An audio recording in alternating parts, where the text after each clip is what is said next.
Hindi ko rin ba kumaganda? Sige. Okay, so wala. Ang unang tanong ng organizer nito is how did Marcos utilize the law to keep himself and his political allies in power? Ito naman ang sagot ko. Whatever happened during martial law regime under Ferdinand E. Marcos, he was just fully implementing his oath of office as worded in the 1935 Constitution, Article 7, Section 7. Ano naman itong oath of office ng Presidente?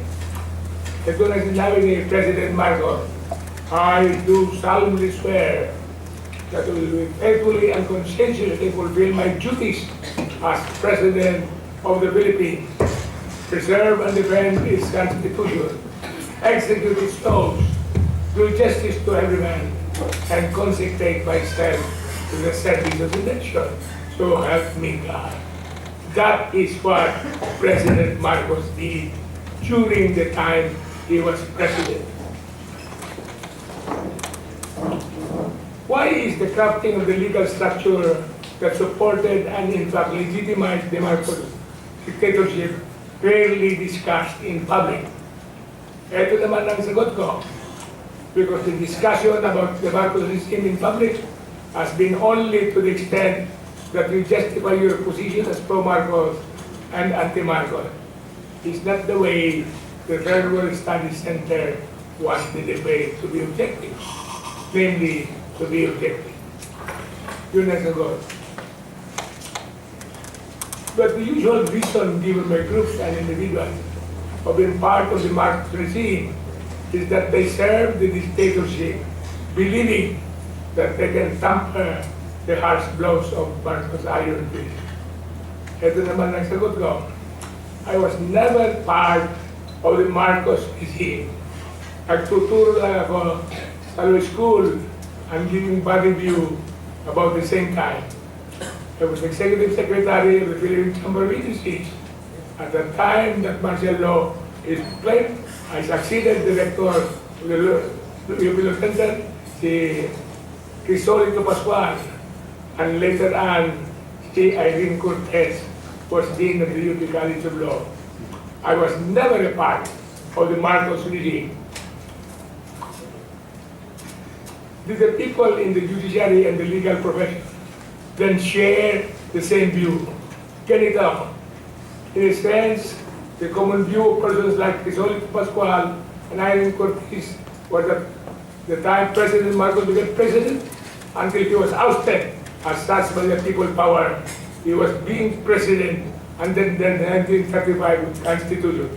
So try to remember that anything they will say about Marcos, he was doing it under the 1935 Constitution.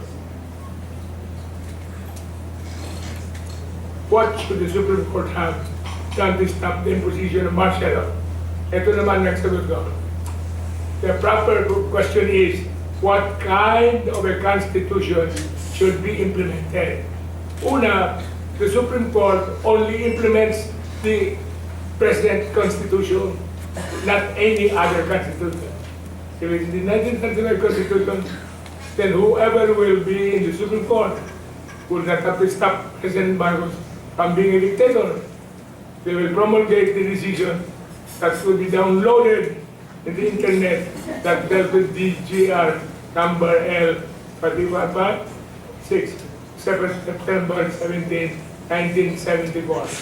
I wish to emphasize that the Supreme Court will only interpret what is the Constitution. It does not do anything else. If it does something else, then it's a fake Supreme Court.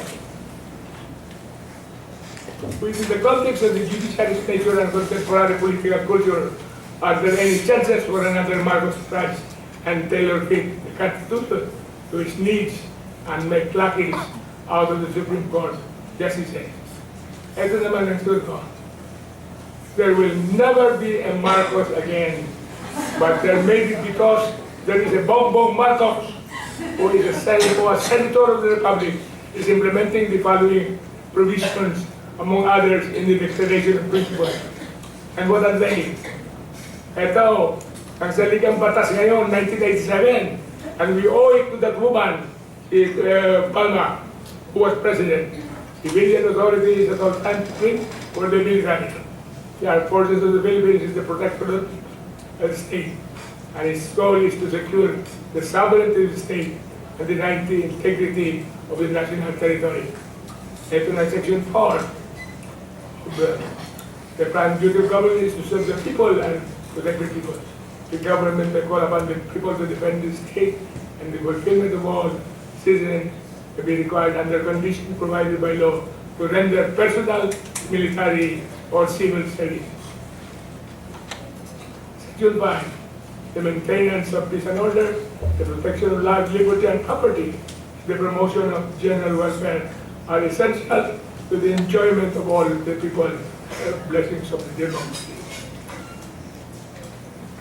Or another way of saying it will be, let us ensure dapat tayo ngayon that we will not change the 1987 Constitution, Section 18, basic state, and this.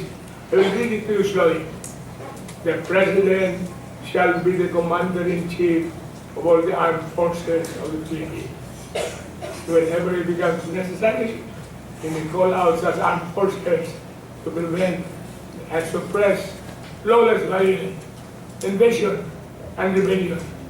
In case of invasion or rebellion, when the public safety requires it,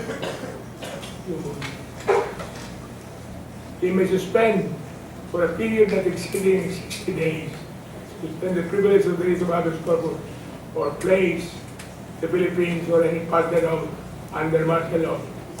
Then you will note that this is going to be done within 48 hours from the proclamation of martial law or the suspension of the privilege of the right of habeas corpus. The President shall submit in a report, in person, or in writing, to the Congress. The Congress, voting jointly or by a vote of at least a majority of all its members in a regular special session, may revoke such proclamation, suspension, or revocation, and shall not be set aside by the President. Yun na hindi nangyari in time Marcos, because there was no such command in the Constitution. You will find Bobo following that very carefully. But the decision of the President, Congress may in the same manner extend the proclamation and suspension for a period to be determined by Congress. The invasion or rebellion shall persist or safety requires. The Congress, if not in session, shall within 24 hours following such proclamation convene in accordance with its rules without need of a call. That's why Congress should convene without anybody calling it. So if anybody proclaims martial law, Congress will convene itself to situate that there's a countervailing force. And what will the Supreme Court do? The Supreme Court, without anybody filing a case before it, shall review in an appropriate proceeding filed by any citizen the sufficiency of the factual basis. Little by little, the sufficiency of the factual basis of the proclamation of martial law for the suspension of the privilege of the right of habeas corpus and was promulgated in its decision therein within 30 days. And what is the state of martial law? It does not suspend the operation of the Constitution or supplant the functioning of civil courts or legislative bodies, nor authorize government jurisdiction or military courts and agencies over civilians, where civil courts are the privilege of the privilege of the writ shall apply only to persons judicially charged for rebellion and offenses inherent or directly connected with it. During the suspension of the privilege of the writ, any person thus arrested or detained shall be seen within 3 days. You know that within 3 days you would not detain a person more than 3 days. He was after 3 days again. And let us not, of course, go back to the 1935 Constitution, which states, ganito kasi ang Constitution ng 1935. The President is the Commander-in-Chief, and then he is all of it. Tignan nyo ng mga rason. And all of you should read the proclamation of President Marcos, and they did not justify this with all this apparatus. In other words, he said, and nobody ever questioned that factor when called out of court. It was a question before the Supreme Court. But the Supreme Court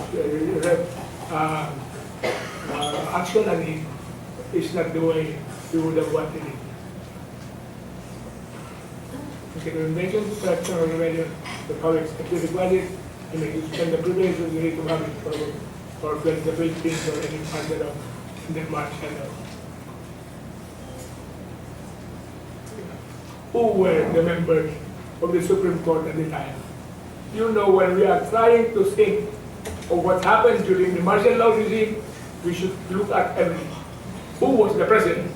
Of course, it was President Ferdinand E. Marcos, the valedictorian of his class, the best and brilliant mind in the legal profession at the time, and who were the justices. Mabait, isang makalintang. I could still remember that there used to be a docket, and you are assigned rooms and into that, and you know, the one who was in charge of giving the dub, there is a development academy to be visited, and you go there for some kind of seminar, and because the one in charge of dub at the time was Los Villamor, and Los Villamor was may tao sa SSS, so Froilan, room number 1 task. But room number 1 was assigned to the Ruby Pakalinta. So ito room number 1. There was a Bacuwater. President. Ang buwagin sa the Chief Justice of the Book. Kung lalilis ka din yan, ilalilos nito. Dito na kasi kay Ruby Pakalinta. But the Ruby Pakalinta never complained. He did not file any case against me.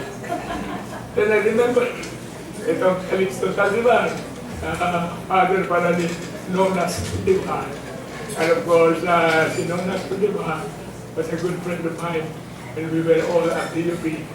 At saka si Fred Ruiz Castro, medyo kaibigan din natin. Si Fred Ruiz Castro, ganito lang ginawa niya. Froilan, ayaw ko pa maritana at 70. Pwede ba palitan natin ng basta? So that after 70, I can continue becoming associate justice of the Supreme Court. Sir Froilan, why are you just commenting on the dissenting opinion? Alam mo kasi siyempre, kung hindi siya pa ng interest, I have more opinions today. Ganito, tawagin ko si Fernand, argument ko yan, palitan natin ng certificate. We will able to change it so that it was back to 70, except that when he was writing from India back, he died before he was 70. So sayang yung pagpalit namin ang saligang batas. Of course, in the different matter, naging general na yung Professor Puedo, he said, and I said, well, ang gusto niya ito, sabi lang, si Fernando naman yung anak ng justices. So, kung hindi ako kasali, ang tatay ko is a trade school teacher. Hindi ako sinabi, I cited the words to Edward at Washington. He said, freedom must be given to everyone. Tatay naman nila, trade school teacher, not only anak ng mga justices. Ito, kalaban lahat. Si Hangi, of course, si Barredo, the politician, si Macasyar, became Dean of Lisieux, si Felix Antonio, nalaman ko sa Pilconta, sa Estimadong Salvador Esquera, sa Malacanang. They were all friendly. But these guys, you know what was wrong with them? That's precisely the case.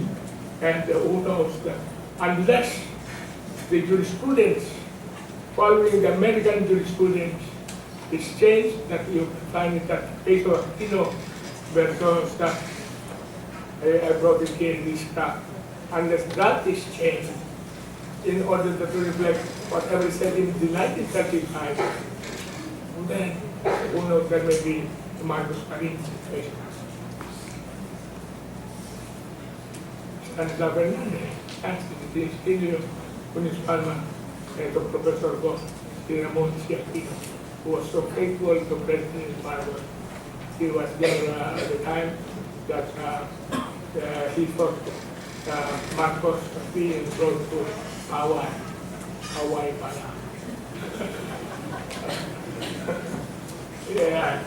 Eto naman, classmate ko, si Stili Domingo. Kaya, tinatang mga magaling ang Abugado. Pero magaling na Abugado. And because of that, mataas na ibabayan ng gastos niya. But it's very, very good. He's the highest taxpayer of our country. Kaya binabayaran niya. At sinasabi ni Raul C na sa akin, naging destis din, si Hugo Gutierrez. Yung mga anak ko Gutierrez na scholar because they were his assistants at the House Electoral Senate Electoral Tribunal when they were going through law school. And then of course the other person. Wala na akong sasabihin. Ang sinabi ko lang, ulitin ko, we should never go back to the 1935 Constitution, and the members of the Supreme Court should not be the ones who are so filled up with the profound ideas, constitutional law, the way Thomas Jefferson wanted it. That's what they have some practical mind. I could not correct. Anyway, that's the future, and that's what all the young people here should do.